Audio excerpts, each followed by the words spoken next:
Every photograph is a doorway. Through its lines, we uncover memories, emotions, and the stories left unsaid. I am Andrea, your host. Join us as we welcome Jamila Abbas, a poet, educator, humanitarian, and founder of the Farin Ruwa Foundation, whose debut collection, Between the Lines of a Paragraph, peels back layers of image and silence to reveal the heart behind the lens. Hi, Jamila. Hi, Andrea. Thank you for joining us today. Thank you for having me. How are you doing? Oh, I'm great, thank you. Great.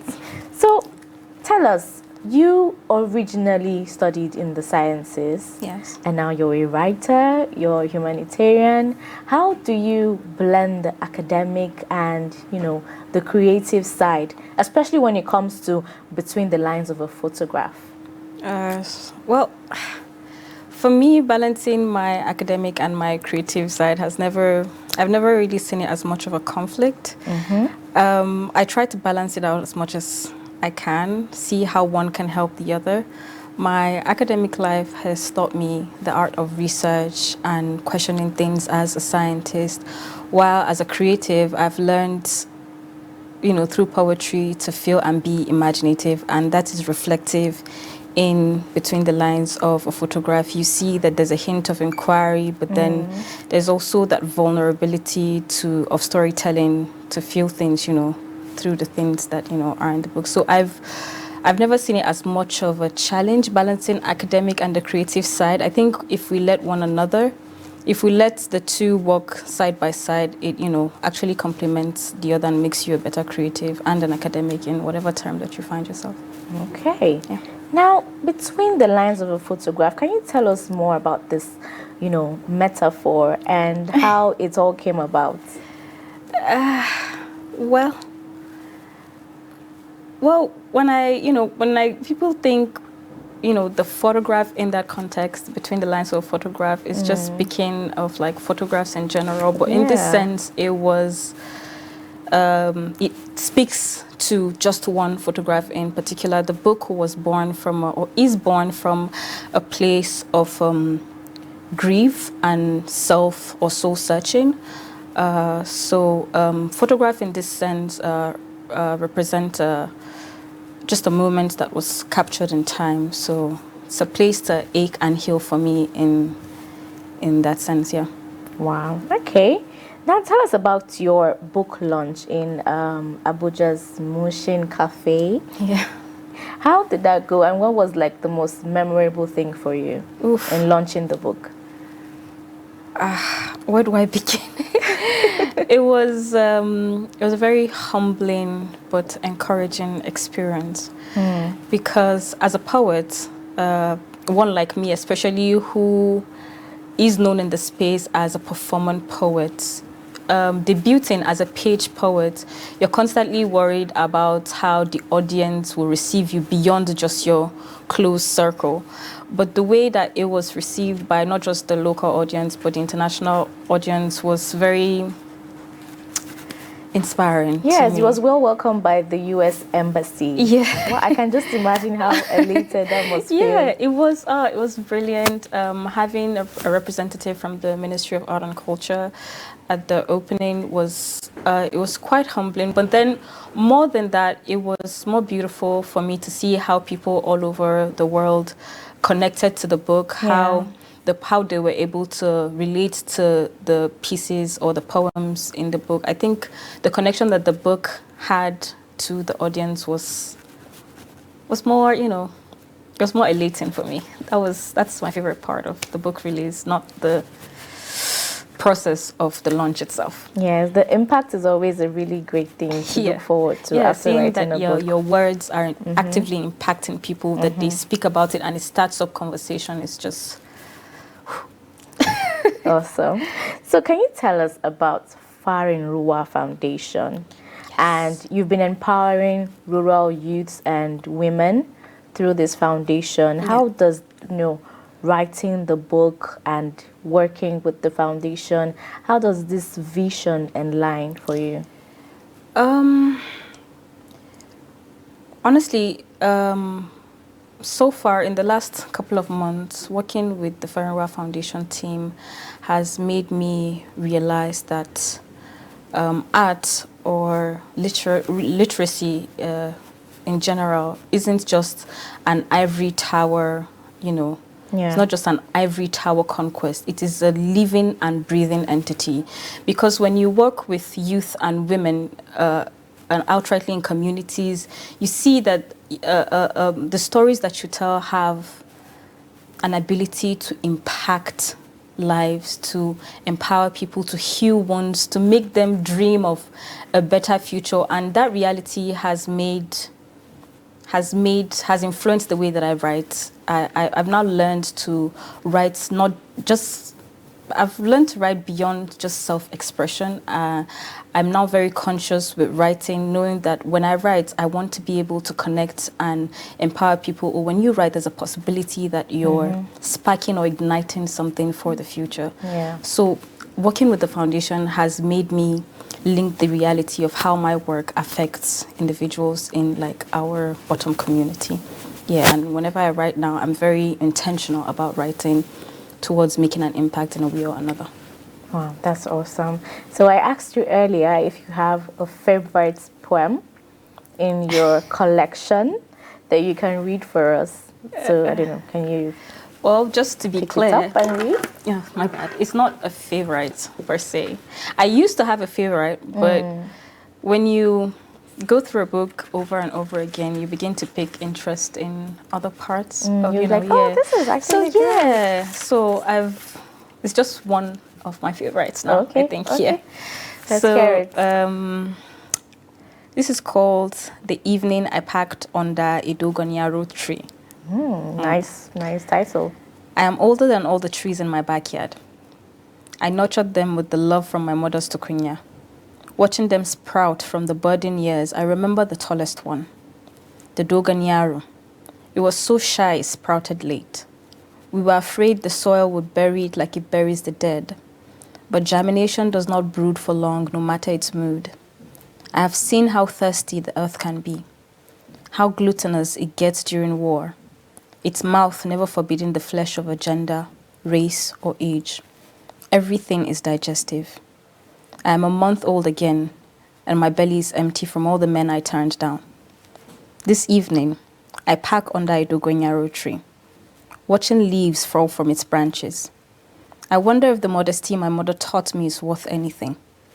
In this generation of flesh eaters, it is a struggle leaving home to come here daily and labor for tomorrow.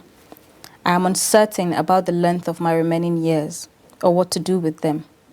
How many bows should I take for the Supreme to unburden me? How many more garments do I need to sew to tell the world I can be a wife material? I will name my unborn daughter Kibla. It is the direction I was taught to face whenever I say my dua.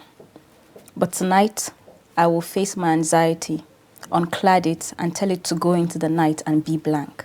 No being should hold you or grab you by the throat and bury its fangs in your neck. Wow, that's interesting. Now let's talk about the themes, especially in this piece that you have just read. Yes. You know, you have different pieces that talk about freedom, you know, legacy of silence. So what do these things mean to you personally? And what are they? Well, it came to me naturally, if I'm being honest, in the process of finding self throughout writing the book. It was just a process. I think the first section of the book is a legacy of silence. Yes. You know, as a young woman, as a Nigerian in society, there's so many things that we live in a society where naturally there's a lot of things that we just like to sweep under the rug and rather not talk about, you know. We feel things, but a lot of things are rarely spoken about. Yeah. So yes, that was where the first section was born from, legacy of silence, admitting the fact that, oh, this exists. There is a culture of silence that exists here, and then talking about it. And then inquisition. It's in the word of it. Yes. It's just the next phase that I got to during the process of working on the collection was inquiry, having the confidence to question things even when it's uncomfortable. So that was the next session that I wanted to work with. And then freedom.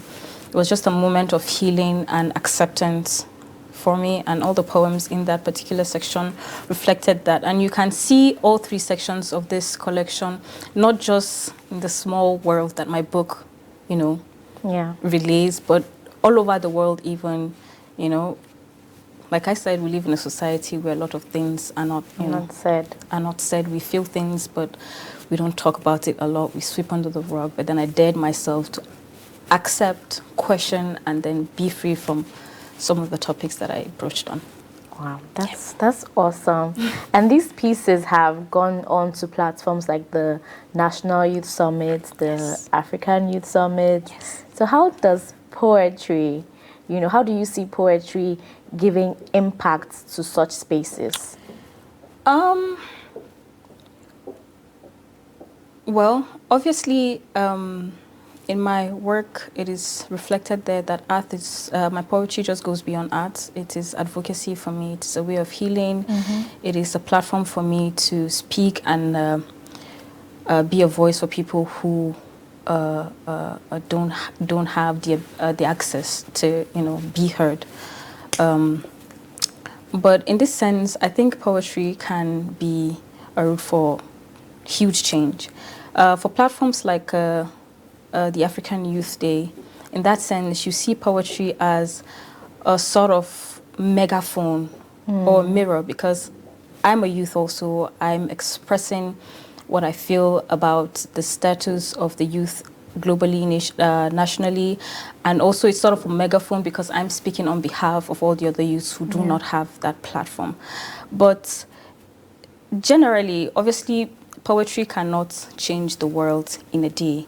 But as a poet, when I write, I'm hoping that I can, touch one person's heart, and more often than not, that is where the transformation begins. So I feel like as poets, the ability for us to speak and ignite empathy in one or more people in the audience is how we change the world, because that is where the transformation begins for, each and every individual.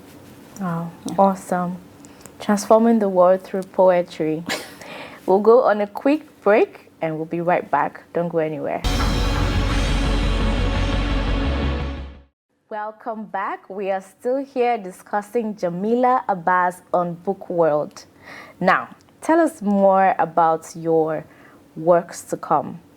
Should we expect more poetry collections, or do you want to move into other types or other territories of storytelling, maybe? Definitely there would be more poetry collections in the future, but my next work that I'm hoping to put out within the next year or two, however the spirit leads. Okay. It's a collection of stories. It's a collection of short stories. It's rooted in African culture, mythology, myths, and the likes. I grew up on stories that helped build my imagination. So I want to be able to write some of these African stories in a way that is palatable to the now, the current readers right now. Yeah. It's just my way of sort of bringing readers back home to let them know that, these superheroes that you search for in the Western televisions and the Western mythologies and cultures, we've had them here for as long as, time has been there. Yeah, so it's my way of just bringing people back home. But hopefully, I'm hoping that I write in a way that, tells stories of these African myths and cultures in a more exciting way, so people can receive it warmly. Oh, that's awesome. Now, I just want to, because you already said when people hear between the lines of a photograph, it's not exactly a photograph as in a picture. Yeah. As you said, it's more of a metaphor, right? Yeah. So I want to understand, what does it mean? Like, what does it make you remember when you use that phrase? A photograph. The photograph in this sense. The photograph? The photograph, yes. It makes me feel both presence and absence at once. Presence in the sense that it captures a memory, and absence in the sense that it reminds you of what is gone or what was once, there. Existed, Yeah. So when I write poetry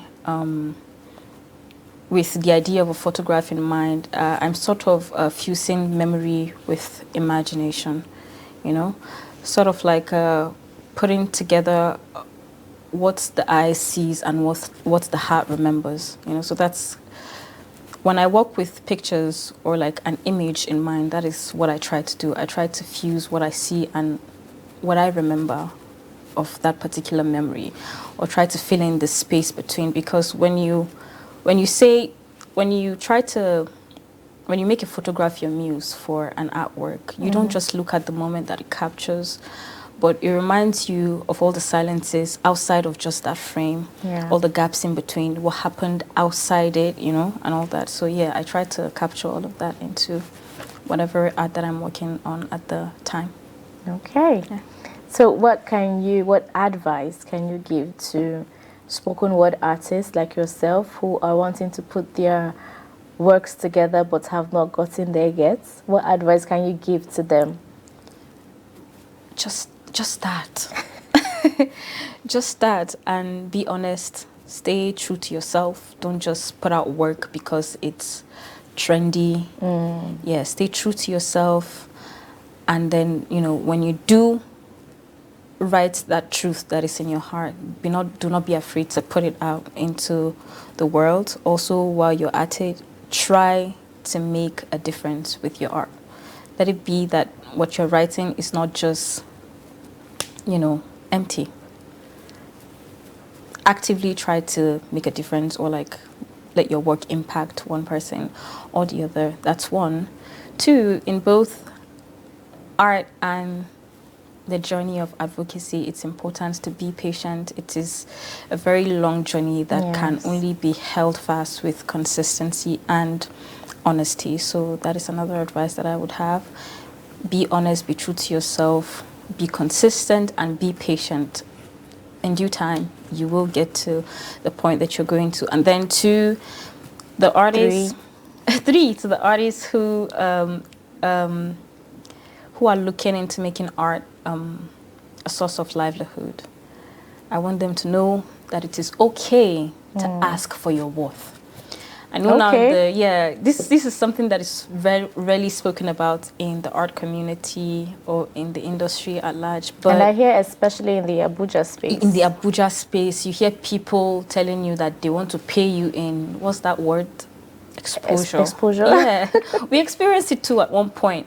But when you're a bit dogged and stubborn about, when you're relentless about knowing your worth, you know that this is the worth of the work that I'm giving to you. Do not be afraid to continuously say no. I understand that this is how you want to pay me, but then I think my work is worth A, B, C. Do not be afraid to ask for your worth. And it's okay that if this particular person doesn't think that that art is worth, the amount or whatever it is that you said, it's okay for you to turn your attention to an audience that sees the value of your work and are willing to pay for it. It's a big market, and I feel like if you're dogged enough, you will get rewards for your hard work, because it is a lot of work. Yes, it is. Sharing a piece of your mind with the world it's a lot of work. Putting it in such a form that people are willing to accept it. Yeah, so that is one of the huge advice. That is a hill that I'm willing to die on. I've gone on radio stations. I've had conversations, argued with colleagues about this. Some artists feel like when an artist, begins to charge the worth of their work, it sort of diminishes the value of it or takes out from the artistry that it is. But I don't think that's true. I think two truths can coexist. I think you can still stay true to yourself and charge your worth. So yes, that's something that for those who want to make a living out of it, it's okay to ask for your worth. I always say it's good to have some audacity. Always have some of audacity. If they don't pay that invoice, just don't do it. And I also have to ask, people always move from sciences to art, art to sciences. Do you ever think you're going to go back to sciences at all? I am a scientist. You are? Oh. Still. I don't practice, but I am still a So scientist. it's in the practicing now that I'm asking. Yeah, the thing is, honestly, I don't think the reason why I stopped practicing the sciences is because I got into art. I was doing Can you art. just tell us which aspects of science? I'm a medical microbiologist by Okay. profession. I worked at the hospital for 2 years before I quit. Obviously, in our economy, I don't want to say some things, but we're overworked, we're underpaid. That is the majority of the reason why I decided not to, and I moved into business. So I'm an entrepreneur. Aside from being a writer, I'm a business person. You wear many hats. I wear many hats. But then I've been doing art way back since I was in university days, second year, you know, way before I graduated, way before I started working. I don't think that should even be a question, you know. When people say, is it art or is it science or is it art or is it, you know, I find it funny because I think as humans, I think as long as you're a human, you're an artist in itself. Yeah. First off, we're the image of God, who is the greatest artist, no? That automatically makes you an artist. There's art in everything that you do, in the way that you dress, in the things that you choose to eat, in the way you want to decorate your plates, or you deciding to wear this shoe, not that shoe. I have a friend who always says science is an art. Yes, science is an art. You know, so it's not a question of this or that. Or that. Maybe at some point I would go back into practicing the sciences when, you know, when I believe it's when things get better. But for now, sciences wasn't the reason why I, you know, it wasn't the reason why I deviated from the science. It's just the state of the, you know, economy that incited that decision. I understand. Yeah. I understand. Through the poetry of Jamila Abbas, we have glimpsed beyond photographs and into the whispers they hold of identity, memory, and untold moments. Thank you for watching Book World. Discover between the lines of a photograph and let its verses guide you into the stories between shadows and light. I am Adrea Torhee. Until next time, keep turning pages and listening to the sound.